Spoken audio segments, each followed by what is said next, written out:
Bueno, pues vamos a continuar con la jornada. Me presento a mí mismo, así vamos un poco más rápidos. Me llamo Agustín Martínez, soy el coordinador de estudios y apoyo técnico del IMSERSO. Llevo 3 meses trabajando en la organización, pero mi posición general de trabajo es profesor de metodología en la Facultad de Psicología de la Universidad Autónoma. O sea, estoy especializado en concreto en hacer encuestas. Me dedico especialmente a eso. Y ya me he hecho amigo de David, o sea que no pasa nada. Entonces voy a intentar hablar de 2 conceptos y lo voy a vincular directamente, con precisamente la realización de encuestas.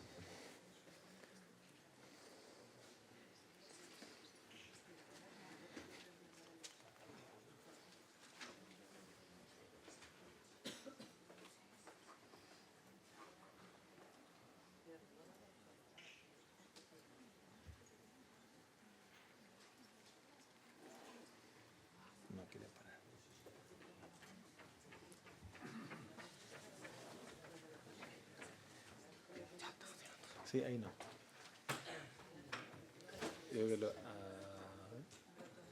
Ahí, gracias. Muchas gracias. Bueno.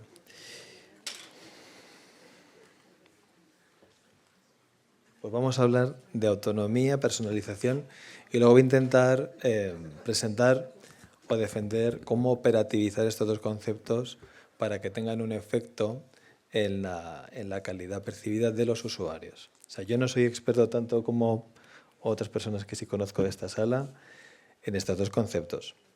Yo puedo hablar de la definición de autonomía y de personalización que están muy extendidas en la literatura, desde por ejemplo, publicaciones del año 85 o más adelante incluso la Convención de Derechos de Personas con Discapacidad, en lo que se refiere en concreto a autonomía y cuidados, o más adelante ya de lo que se refiere a la atención centrada a la persona, el modelo de atención centrada a la persona.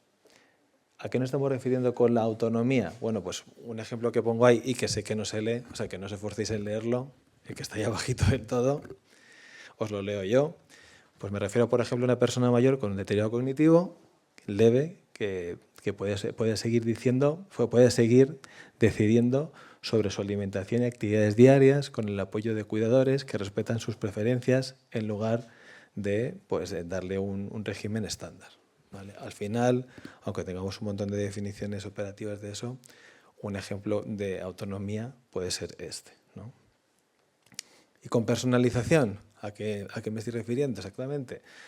Bueno, pues lo han definido como un determinante de la percepción de la calidad, lo han definido también, ¿no?, como una variable que permite adaptar los cuidados médicos, pero también los psicosociales y los culturales, y también aparece referido sustantivamente en la Ley de 2006 de dependencia como promoción, como promotor de la atención individualizada. ¿A qué me refiero con otro ejemplo? Pues en una residencia, en lugar de ofrecer un menú único, pues adaptamos la dieta a los gustos y las necesidades específicas de cada residente. Al final, si quiero hacer una síntesis operativa de estos 2 conceptos y hacia dónde lo quiero llevar, pues podríamos definir autonomía como la capacidad de la persona que tiene para decidir sobre su vida y sobre sus cuidados, con apoyos adecuados cuando sea necesario. Y con personalización, la adaptación de estos servicios de cuidado a las necesidades y preferencias individuales, en la medida de lo posible, garantizando una atención centrada en la persona. Si nos fijamos un poco o si recordamos parte de las definiciones que he estado comentando antes, al final he intentado tirar vínculos entre autonomía y personalización con variables como satisfacción con el usuario y bienestar, que son los que me interesan a mí. Así de forma gráfica representado, pues tendríamos en un lado autonomía y personalización. Al final todo esto pues puede recalar en una calidad de los servicios que puede ser percibida u objetiva, vamos a hacer esa distinción, y esto pues puede terminar después en variables como satisfacción del usuario o bienestar o soledad u otro tipo de variables de carácter de expresiones de la persona.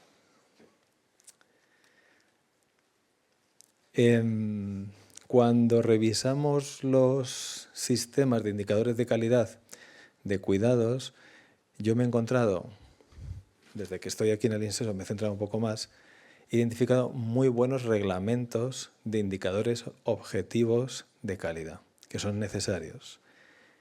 Pero he hecho en falta sistemáticamente otro tipo de indicadores de calidad percibida, que se mencionan muchas veces en estos sistemas de evaluación de calidad, pero no se operativizan. O sea, sí que está reglamentado pues cómo tiene que ser un espacio, la cantidad de un elemento, cómo tiene que disponerse esos elementos, y en algún momento en estos indicadores se hace referencia, por ejemplo, a la medición de la soledad, a la calidad, perdón, a la autorreferencia de mi estado de salud, o a la satisfacción que yo recibo, ¿no?, después de experimentar una serie de servicios.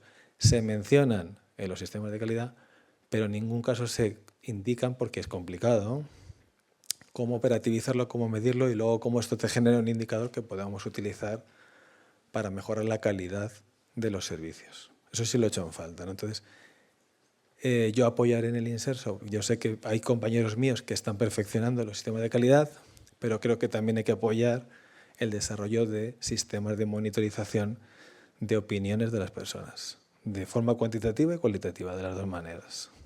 En ese sentido, sí que se mencionan, pero hasta donde yo conozco son pocas las propuestas serias y extendidas al respecto. Bueno, por hacer la distinción, pues bueno, con lo que decía, ¿no?, calidad objetiva, todo lo que tiene que ver reglamentos de objetos materiales, pero sin embargo calidad percibida haría referencia más bien a expresiones subjetivas, juicios, ideas, emociones e ideas que la gente te puede estar refiriendo con respecto de estar experimentando esos servicios. Sé que no se ve, os he puesto un monigote ahí con circulitos, ¿vale?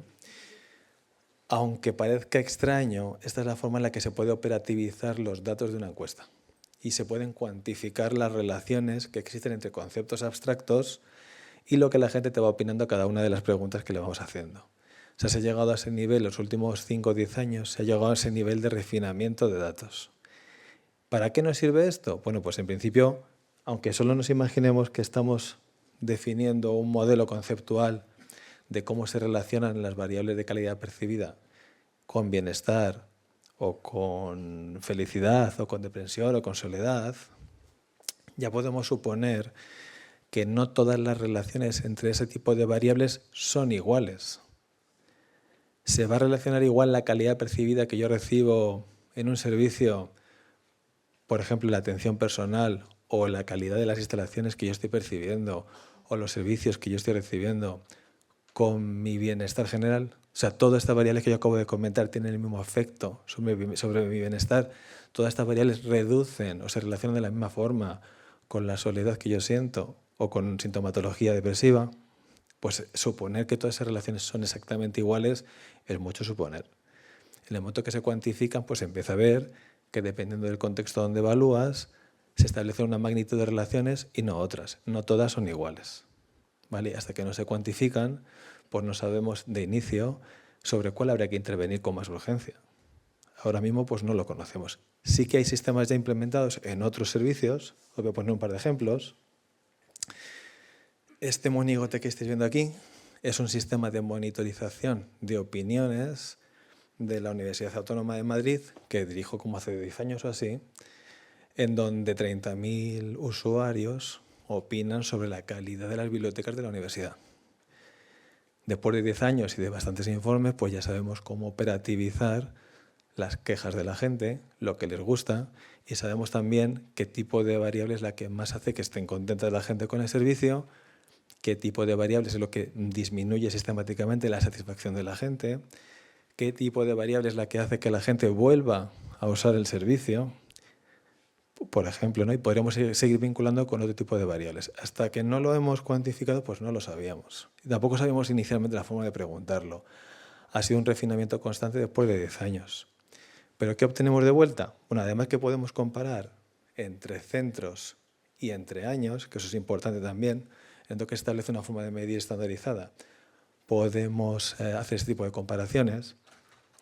Al centro o al director de las bibliotecas le damos esta tremenda tabla, pero que a él le gusta mucho más de esta manera, sin numeritos. ¿Vale? En el que, por ejemplo, no sé si se llega a advertir, aunque solo lo veis desde lejos, esto se llama mapa de calor, pero aquí estáis viendo 1000 medias en colorcitos. Pero para el director de todos los centros de la universidad, que la universidad tiene 8 centros, o son 8 bibliotecas, 3 tipos principales de usuario, como digo, son 30.000 al final, que son estudiantes de grado, de posgrado y personal docente investigador.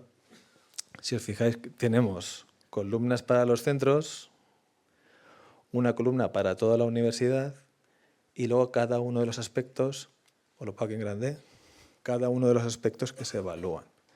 De forma que para el director es fácil advertir inmediatamente cuando un servicio es de forma transversal bueno, cuando no es bueno o cuando en un centro las cosas no están yendo bien. Si advertimos colores que no son, en este caso se ha elegido el azul como un color de bondad, ¿no? Y los colores amarillos y rojos como colores de problemáticos. Pues tú puedes advertir ese tipo de colores de forma transversal. Si veréis un color amarillo de forma transversal, pues os daréis cuenta que hay un aspecto de opinión de la gente que no está yendo bien para ningún centro. Cuando veréis un color de forma en columna vertical, advertiréis que ese problema se está dando específicamente para un tipo de usuario. E intentamos preguntar lo suficiente para recoger todos los aspectos que corresponden. Igual aquí pues lo he puesto en grande para que veáis, ¿no?, que se pregunta por atención personal. Hay aspectos conceptuales que mapean a nivel teórico y filosófico lo que se entiende por atención personal y podemos advertir que hay facultades, por ejemplo, pues en psicología mismo, que la gente está muy contento como la atienden, pero que hay otras bibliotecas, como por ejemplo la de ciencias, pues que aunque está bien, no es excelente y que se puede mejorar, ¿no? También podemos advertir de forma transversal que hay servicios como este, vamos a ver cuál es, que no sé si lo advierten ustedes, que está de forma muy oscura, con lo cual adviertes que está en un azul intenso, que está bien para todos los centros. Sin embargo, habrá otras, por ejemplo, climatización, no sé si lo ven aquí, que no está tan bien y que son más caros de atender, por ejemplo. Entonces, cuando estos sistemas están estandarizados, al director de la biblioteca le va muy bien. Esto luego además se complementa, no lo he añadido, con las opiniones de la gente al final de las herramientas, indicando qué aspectos le gustaría felicitar al personal y qué aspectos no le han gustado tanto y sugieren mejoras. Todo esto luego se ordena en una tabla por categorías. Afortunadamente la inteligencia artificial se lo lee todo, tú le das la instrucción y es capaz de clasificar en grandes categorías las felicitaciones, las quejas y las mejoras que sugiere la gente. Y te da el porcentaje y entonces en función de eso luego se hacen grupos de reunión para solventar los problemas que han salido o para felicitar a la gente o para hacer incluso grupos de buenas prácticas. Cuando se ve que un servicio es de muy buena calidad o se extiende o se llaman a los profesionales para que extiendan esa excelencia al resto de centros. Y esto también, además, voy a hacer aquí un ejemplo muy sencillito, con esto termino para no aburrir mucho. Este es el cuestionario que se ha extendido en Europa, se está extendiendo en Europa, para evaluar la amigabilidad de las ciudades. Y sigue un poco el mismo método de investigación o de descripción. Es una encuesta que, aunque lo queráis leer, que no se lee, está en alemán, o sea que ya no... Pero lo voy a intentar poner en español, pero intentar recoger 8 ejes que definió la OMS, que entiende que son importantes en lo que son las ciudades amigables. Entonces, bueno, este análisis, el mismo que yo hice con las bibliotecas en la universidad y que he hecho para otros artículos, pues bueno, ha habido un grupo de investigación en Alemania y otro en Israel que lo han hecho para describir ciudades y ver qué variables son las que mejor predicen, por ejemplo, en este caso, salud autopercibida. Que la salud autopercibida, cuando no hay ninguna intención en cambiar, en alterar la magnitud, tiene bastante relación con la salud objetiva. Funciona bastante bien como indicador general de salud. Entonces podemos ver qué efecto tiene la encuesta sobre la percepción de calidad, la percepción de salud autopercibida que tiene la gente. En este caso llega a un 10%. O sea, algunos de los aspectos que se recogen en la encuesta están prediciendo o se relacionan mucho con un 10% al menos de lo que la gente dice, de lo bien que se siente o de lo mal que se siente. Y además te permiten específicamente determinar qué aspecto es el que más está explicando la salud, en este caso percibida, de la gente. A mí no me sorprendió que en este ejemplo específico fuera participación social. Hay otros aspectos aquí que no sé si llegan a leerlo, como espacio público, transporte, vivienda, participación social y servicios en general. Y de todos, cuando compiten para explicar salud autopercibida, en este caso, en esta investigación, pues fue participación social la que más explica una variable que te interesa, en este caso, salud autopercibida. Digo esto un poco para que se pueda generalizar qué tipo de potencia se puede sacar con este tipo de modelos. Aquí, sabiendo, pues, si esto se consolida este resultado, pues una sugerencia sería potenciar las actividades de participación social para que la gente, o averiguar por qué la participación social se está relacionando más que el resto de conceptos de amigabilidad con salud autopercibida. Eso puede ser interesante de averiguar o potenciarlo, pero claramente no tiene la misma relación que el resto de variables para predecir ese tipo de salud. Prospectiva. Soy consciente, sobre todo por el trabajo que me ha tocado hacer en Ciudades Amigables, que es un programa de la OMS para promover la amigabilidad del acceso, ¿no? Accesibilidad en principio, este tipo de conceptos en ciudades para las personas en general, no solo para las personas mayores. Soy consciente de que siempre ya se llega a un punto en la implantación de este tipo de programas en el que se exige a los participantes que hagan una evaluación compleja de las acciones que llevan a cabo. Entonces, creo que lo he reflexionado bastante y tengo el acuerdo de la directora y de mis compañeros de trabajo que habría que fomentar más la colaboración, la participación interdisciplinar con personas que sepan hacer ese tipo de análisis, con profesionales. Porque echarle la carga a los profesionales para hacer evaluación de impacto social o hacer un ejercicio profesional, técnico de alto nivel es complicado. Requiere años de estudio y de dedicación específica para eso. Entonces yo ahí animo a que de alguna manera tendremos que solventar cómo hacer este tipo de vínculos con la universidad o con centros de investigación que echen una mano en hacer este tipo de análisis que convengan al centro, en este caso al CREER o a quien sea. Pero yo animo a este tipo de participación. También a formar en evaluación en tecnología al personal profesional, evidentemente para que haya un mejor entendimiento entre las partes, porque si, claro, un profesional debe saber qué demandar también a un técnico que tenga más conocimiento para que sea mucho más específico y más productivo el rendimiento. Y la colaboración entre expertos, que eso también va a requerir para generar específicamente más conocimientos. Hasta que no se genere este tipo de resultados, no se tiende a evolucionar. Yo he hecho en falta sistemáticamente informes técnicos de todo tipo de intervención. No los tengo muchas veces. Cuando los tengo, pues no tienen la calidad suficiente como para que yo pueda apoyarme en ellos de forma robusta y seguir tomando decisiones. O sea, tengo la sensación constante, ¿no?, que sobre todo en servicios sociales, de que no se cuantifica lo suficiente o no se hacen informes técnicos con evidencias científicas de cualquier índole lo suficiente para seguir avanzando. Sistemáticamente se hacen acciones que se quedan ahí y no se cuantifican en informes o no se refieren bien en informes de forma que se genere un conocimiento que genere un pozo con el que seguir avanzando. Ahí lo he hecho en falta, entonces claramente es algo que es lo que tenemos que seguir trabajando hacia el futuro.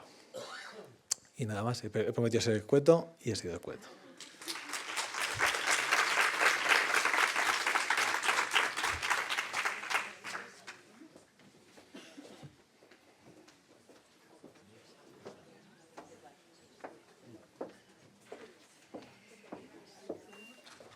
Muchísimas gracias, Agustín. Estoy súper contenta, me vais a permitir, de tener este compañero en los servicios centrales del IMSERSO que nos ayude a desarrollar un modelo operativo para evaluar y medir. Gracias. Y gracias a Teresa Sancho también y a todo el equipo que hay en Madrid.